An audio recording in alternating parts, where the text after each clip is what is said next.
Asụsụ Igbo dị ụtọ. We have started, there is no turning back.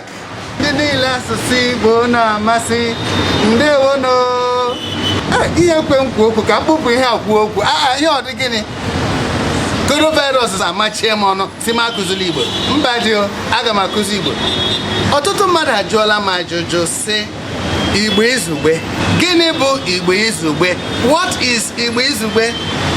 Igbo Izugbe is the standard Igbo dialect used for Igbo orthography. Remember, there are many dialects. Dialects means olumba. Olumba dị iche iche na-ekwu otu ihe n'ụzọ dị iche iche. Iji maatụ, onye Owerri ga-ese gị, how are you? Irikpo ole? Irikpo ole? Onye Ọnịsha ga-asị, keke imelu? Keke imelu? Onye Ngwa ga-asị gị, ndị otu nnu? Onye Mbaise asị gị, ịdị aṅaa? Ndị Ogbo ga-asị gị, emere gị? Kedu nke a ga-eji kwụwa n'ihu were ya na-ede edemede ekwumekwu nke ọha na eze ị ga-aghọta? Kedu nke a ga-ewere na ọwa olumba nke zuru Igbo ọnụ? Ihe a kpatara nnukwu nsogbu, amakwaghị chi nke a ga-efe n'asụsụ Igbo, n'ihi na ọtụtụ aka na-emebi ite ofe. Ndị nna nna anyị ha ndị buduru ụzọ gbawa ọsọ ịkwalite asụsụ Igbo, ndị dịka nna anyị Mazi FC Ogbalu, Dr. S.E. Onwu na ndị ọzọ dere akwụkwọ Igbo ndị anyị ga-echeta, mana Igbo Izugbe ahọrọla otu a ga-esi dee ya. Ọ pụtaghị na ndị nwe olumba ndị a agaghị asụ asụsụ olumba ha. Ha nwere ohere ịsụ olumba nke ha n'etiti onwe ha. Mana oge ịpụtara n'ọha na eze ezumezu ọtụtụ ndị Igbo si n'olumba dị iche iche, o kwesịrị ka a họrọ otu olumba nke a ga-eji kwụwa n'ihu. Ọkwanye ahụ nke anyị na-akpọ Igbo Izugbe maka edemede na ekwumekwu zuru Igbo ọnụ. Ka anyị buru n'uche na anyị nabatara olumba dị iche iche. Ife ọbụla ị chọrọ ikwu ikwu ya, o nwere ife o mere. Nwa ọbụla ị chọrọ ikwu n'ikwu ya, ọ dị ihe o mere. Kpaa ife ị chọrọ ịkpa anyị na-eme ife n'ife mkparị. Oke, mana oge ị nọ n'etiti ezumezu ndị Igbo, awụla onye anya ukwu, awụla onye ogbu si na ọ bụ sọsọ gị bụ oke ọkpa nke ga-ebu ube ọhaneze kwesịrị ịnụ. Werenụ nke nna nna anyị ha jide hiwere anyị nke a na-akpọ Igbo Izugbe. Nganga soro n'ihu, ọdịda esoro ya n'azụ. Ka anyị hapụ iji nganga mụgbuo nwa. Mpalite mmụọ ọtụtụ mmadụ anụrụ n'ọkụ iji lee asụsụ Igbo nọ n'ute ọrịa bulite elu. Mana ka nganga hapụ ime anyị sị na a ga-eji olumba Mbaise, olumba Owerri, olumba Ọnịsha, olumba Ogbo, olumba Ịka Igbo were na-akụzi Igbo. Ka anyị were nụ otu Igbo Izugbe ozuru Igbo were na-ede edemede rijuru afọ, mana agụcha na nna agụgharịa na nne. Mgbe ị lọruru ụlọ gị, mgbe ị lọruru n'obodo unu, mgbe ị batara n'ezumezu ndị obodo unu nọ, sụọ olumba nke gị. Mana mgbe ị na-ede ozuru Igbo, ma mgbe ị na-ekwu ekwumekwu ozuru Igbo, dee Igbo Izugbe. Ọ bụrụ ma ndị ọzọ chọrọ ka asụsụ Igbo nwụọ, ndị Igbo ga-agọgharị ọfọ. Anyị agaghị ekwe ka asụsụ Igbo nwụọ.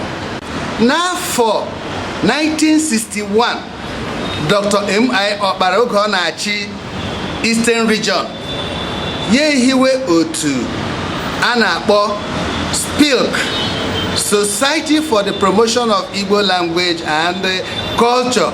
Ha bịa nyochaa asụsụ Igbo. Ndị ahụ esi n'ime SPILK họpụta kọmitii nke a na-akpọ ọnwụ kọmitii. Ihe mere ji kpọọ ya ọnwụ kọmitii bụ n'ihi na onye isi oche kọmitii ahụ wụrụ Dr. S.E. Onwu. ọtụtụ ọkpụrụkpụ mmadụ ndị asụsụ Igbo doro anya ndị dịka nna anyị Mazi FC Ogbalu so n'otu a. Ọwụkwanụ ndị a hiwere anyị Igbo Izugbe. Ọ bụghị naanị ihiwere anyị Igbo Izugbe, o nwere ọtụtụ ihe ndị ọzọ ha tinyere n'asụsụ Igbo iji nyochaa ya, megharịa ya ka ije kwa ọgịga. Ha lere anya na olumba dị iche iche n'asụsụ Igbo, họpụta mkpụrụ okwu ndị a ga-ewere, họpụta ndị a ga-ede n'ụdị a ga-eji dee ya n'edemede. Ha họpụtakwara mkpụrụ okwu ole ma ole si n'asụsụ mba ndị ọzọ, ihe dịka kọbọ, ọwụghị asụsụ Igbo. Ihe ndị awụ okwu ebitere ebite, ihe dịka jara, tinyere m jara. Jara abụghị okwu Igbo. Redio ọwụghị okwu Igbo.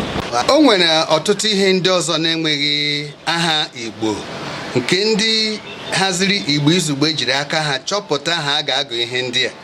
Ihe dịka flag, ọkọlọtọ, university, mahadum, asambodo, certificate na mkpụrụ okwu ndị ọzọ.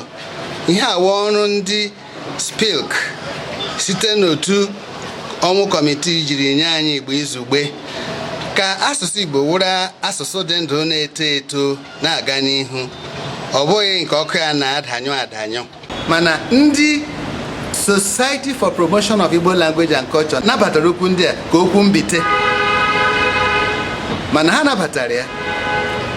Ha jikwara aka ha chọpụta mkpụrụ okwu ọhụrụ ndị dịka narị, puku, nde, ijeri, tari, nọna maka iji agụ ọnụọgụgụ ebe ọ ga-adị fere fere.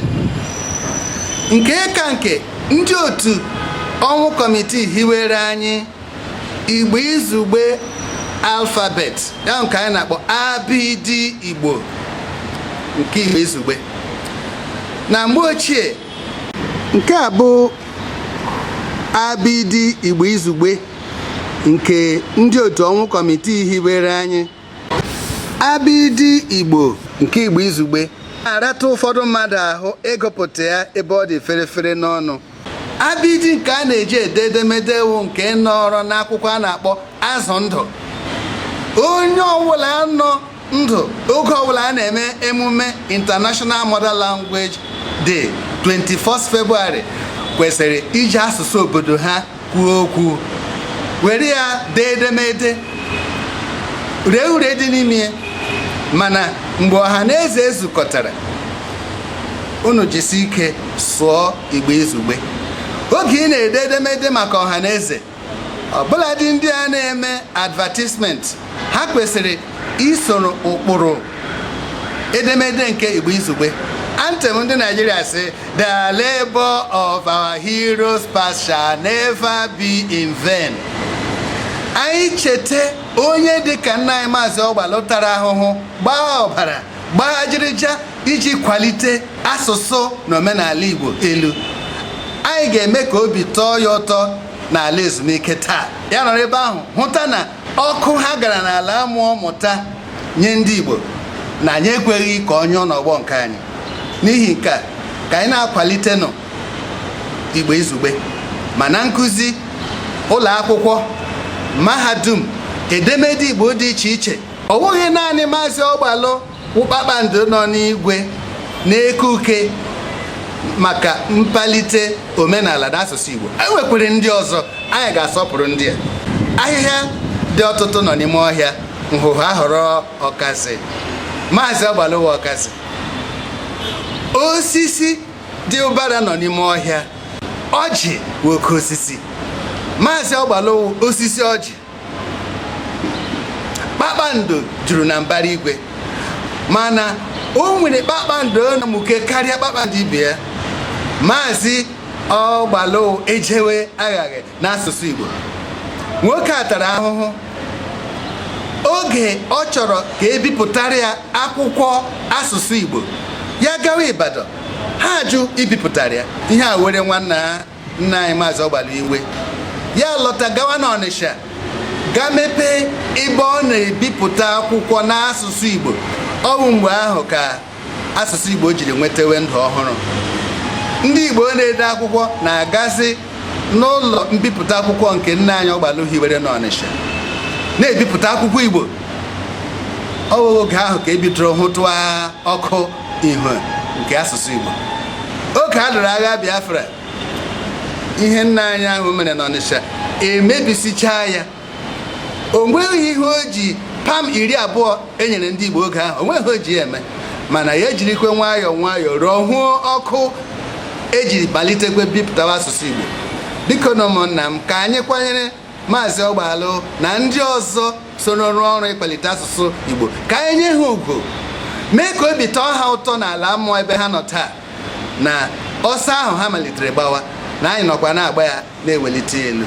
Ya mere bikonu, ka anyị were otu obi kụziwe asụsụ Igbo n'olu mahadum, mana ọ gaghị onye ọbụla ikwu olumba nke ya were ya na-eme ịnyanga, n'ihi na ọ wụhe Chineke enyere gị ejiri mụọ gị mother tongue, olu nne gị.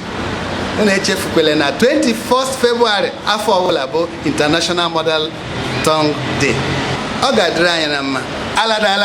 Aladala nne, agakọ m abịa ọzọ till I come your way. Stay safe from coronavirus. Bye bye.